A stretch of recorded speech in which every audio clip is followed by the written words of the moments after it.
अज़म बुखारी साहब, जुल्म की इंतहा कर दिया आपने। आप लोग पार्टी बन गए हैं, पता नहीं क्या कर रहे हैं। मतलब डॉक्टर यास्मीन राशिद साहब एहतजाज करने गई थी, आपको प्रॉब्लम क्या है? अब अदालत ने डिस्चार्ज कर दिया और आप कहते हैं नहीं, जबरदस्ती उन्हें जोड़ना है हमने कोर कमांडर के अंदर, जो जलाओ गिराओ हुआ, जो बिल्डिंग जलाई गई उससे। मुझे चले शोएब शाहीन साहब की तो समझ आती है कि उनका मुतालिया पाकिस्तान और उनकी तारीख पाकिस्तान जो है वो जो है वो 2022 से शुरू होती है। हम्म। लेकिन आपका मुतालिया पाकिस्तान और तारीख पाकिस्तान भी वहीं से शुरू होती है कि उससे पहले वाली, मतलब आपको कुछ भी पता नहीं है, आपको कुछ भी याद नहीं है। हम्म। इस मुल्क के अंदर जो आपने जिस निसाब की बात की, हम्म। मुझे बड़े माजरत के साथ आपके दोनों चैप्टर ही गलत हैं। हम्म। जो मियां नवाज शरीफ साहब हैं, उनको सियासत में सियासी जो है वो इंतकाम उनसे लिया गया, उनको उसकी भेंट चढ़ाया गया। उनको जो है एसिड की डेफिनेशन में जब कानून में मसला हल नहीं हुआ तो फिर ब्लैक लॉ डिक्शनरी निकाली गई, उसके अंदर से एसिड की डेफिनेशन निकालकर उनको फारिग किया गया, उनको पार्टी सदारत से हटाकर इमरान खान की राह हमवार की गई। यहाँ अब चैप्टर है, पहला था चैप्टर सियासी जिसमें मियां नवाज शरीफ का वो था, अब ये निसाब है दहशतगर्दी का। और ये जो हमें सिखा रहे हैं, बता रहे हैं कि पाकिस्तान की तारीख में कभी ये नहीं हुआ, पाकिस्तान की तारीख में ये भी कभी हुआ कि एक सियासी जमात जो है वो दहशतगर्द बन जाए और वो GHQ में घुस जाए, वो कोर कमांडर हाउस में घुस जाए, और फिर इत्तफाक हो, इतना हसीन इत्तफाक हो कि हर एक शहर में वो कहीं और ना जाए, वो सिर्फ फौजी तनसीबात की तरफ जाए, वो काकूल अकेडमी के बाहर चले जाए, वो पंजाब रेजिमेंट के अंदर घुस जाए, वो मियां वाली एयरबेस के अंदर घुसने की कोशिश करें। ये सब बड़ा हसीन इत्तफाक हो, और ये इत्तफाक अगर मान भी लेते अगर टेक्नोलॉजी ना होती। यास्मीन राशिद साहबा का एक और वीडियो आया है सामने जिसके अंदर जलाओ घिराओ की बकायदा इंस्पेक्शन फरमाने वो मोहतरमा अंदर तशरीफ लेके जाती है, कोर कमांडर और हाउस वो के वहां अंदर लेके मौजूद गई है वो रहती है। तशरीफ? जी, वो अंदर अंदर कोर कमांडर हाउस का चक्कर लगा रही है लोगों के साथ। अब फिर ये है कि वो पूरी जब जलाओ घिराव हो रहा था वो बाहर मौजूद थी, ठीक है। वो चूंकि लेके गई थी सबको साथ। ये आप नहीं कह सकते कि चलो मेरे साथ, लेकिन जो है वहां जाके जो तुम करोगे वो उसकी हम जिम्मेदारी नहीं लेंगे। अगर मुनीब साहब, अगर जो इन्होंने न्यूटनी की कोशिश की इस मुल्क के अंदर, अगर वो कामयाब हो जाती ना, अभी तक इमरान खान ने कहा था वाह मेरे जो टाइगर है ना, उन्होंने कौम खड़ी हो गई है। अब चूंकि वो फायर बैक कर गया, अब वो हर एक से लाताल्लुकी का इजहार कर रहे हैं।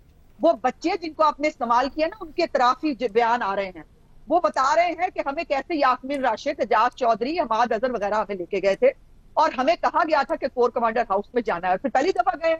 क्या गवर्नर हाउस को आग नहीं लगाई थी उन्होंने जो है अभी कुछ महीने पहले, उसके दरवाजे को भी आग लगाई थी ना, 2014 में जो किया था वो भी सबको पता है।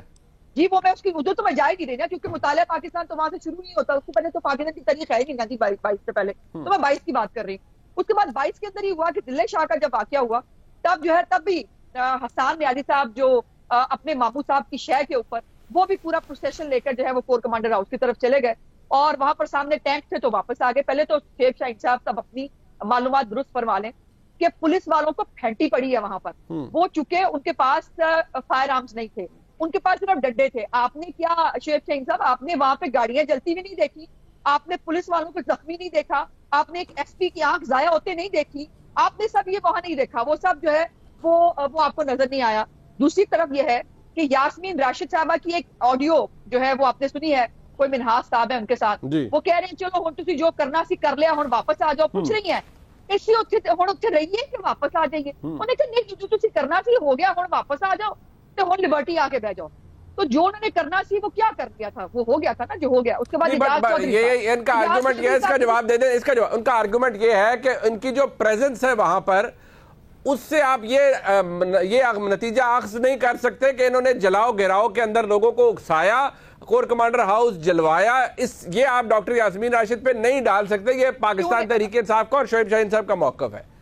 देखिए, वो शोएब शाहीन साहब ने ये भी कहा, बड़ा गोल्डन जुमला बोला कि इसका फैसला अदालत ने करना है ना, लेकिन अदालत जो है वो शामिल तफ्तीश हुए बगैर हमेशा की तरह, हर लीडर को, यहाँ पे मजे की बात है, तहरीक इंसाफ का हर लीडर जो है इमरान खान से शुरू होकर नीचे तक कोई सामने तफ्तीश नहीं होगा, किसी को किसी केस के अंदर जो है आप इंटेरोगेट नहीं करेंगे, आप उन्हें पूछ नहीं सकते।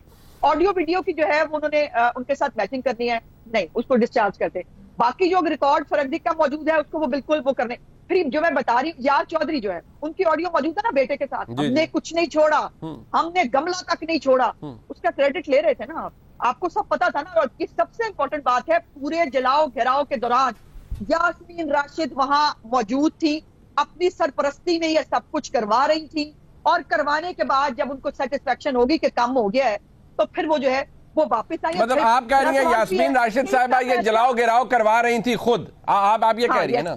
बिल्कुल कह रही हैं। और इसके बहुत सारे देखिए एतराफी बयान में कह रही हूँ, बच्चे जिनके से अब ला ताल्लुकी का इजहार कर दिया गया है ना, वो बच्चे बता रहे हैं। अली रजा का बयान है जिसने जो है वहां पर तोड़फोड़ की है, उसने कहा मैं यास्मीन राशिद और एजाज चौधरी अंदर लेके गए, तुमने कहा था कि अंदर जाके ये सब करना है। और ये जलाओ गिराओ नई आदत है, ये पाकिस्तान तहरीके इंसाफ की पुराना मशगला है। और आपको याद होगा तहरीके लब्बैक जो है वो हम कहते रहे हैं कि वो बड़ी मुतशद्दिद जो है वो ग्रुप रहा है, उसके ऊपर पाबंदी भी लगाने की, इमरान खान के अपने दौरे हुकूमत से सब कुछ हुआ।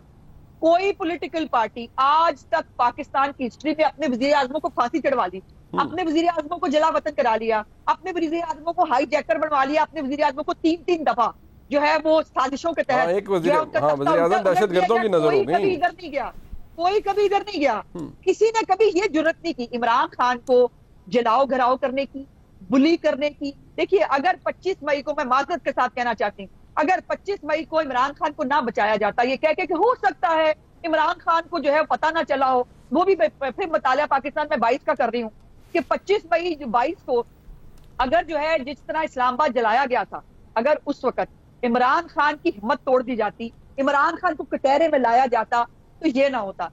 ये फैसला बड़ा क्लियर है। वैसे मैं आपको बताऊं, अगर मैं तो उससे आगे जाता हूं, एक दहशतगर्दी का चैप्टर है, 2014 में अगर किसी को एहसास हो जाता कि वो भी जो इमारतें जिनके अंदर चढ़ दौड़ा गया, जिनके जंगले तोड़े गए, वो भी रियासत की अलामतें थी, अगर उस वक्त किसी को एहसास हो जाता कि रियासत की इज्जत पामाल हो रही है, तो आज यहाँ हम ये ना पहुंचते। देखो एक मिनट, एहसास हुआ ना, दहशतगर्दी का पर्चा हुआ ना, इमरान खान को इश्तिहारी होते हुए क्या जो लोग आरटीएस बिठा रहे थे, जो लोग इमरान खान के लिए पार्टी बना रहे थे, उनको पता नहीं था कि इमरान खान पार्लियामेंट हमला केस में एक बात है नहीं, बट मुझे अज़मा बुखारी साहब एक बात बताएं, आप खुद पॉलिटिकल वर्कर हैं। चले डॉक्टर यास्मीन राशिद साहब का केस आप शोएब साहब कहते हैं अदालत डिसाइड करेगी, आपने कहा नहीं, वहां पर बकौल आपके एक वो फुटेज भी है जिसमें डॉक्टर साहबा बाकायदा कोर कमांडर हाउस के अंदर है और वो लोगों को इंस्ट्रक्शन दे रही है। मैंने वो फुटेज नहीं देखी, आपके बकौल वो है।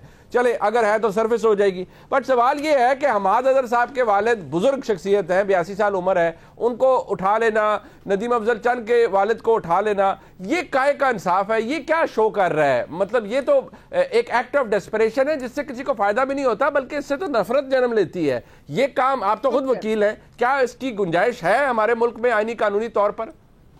नहीं बिल्कुल, मेरा ख्याल है वालिद साहब सिर्फ हमाद अजहर साहब के हैं, मरीम नवाज का तो कोई वालिद था नहीं ना, और ना उनके सामने जो है ना उनके साथ ज्यादती हुई थी, ना उनके सामने उनकी बेटी को अरेस्ट किया गया था, ना उनकी बेटी के कमरे के अंदर रात को जो है धावा बोला गया था। ऐसा तो कुछ हुआ नहीं ना पाकिस्तान की तारीख में।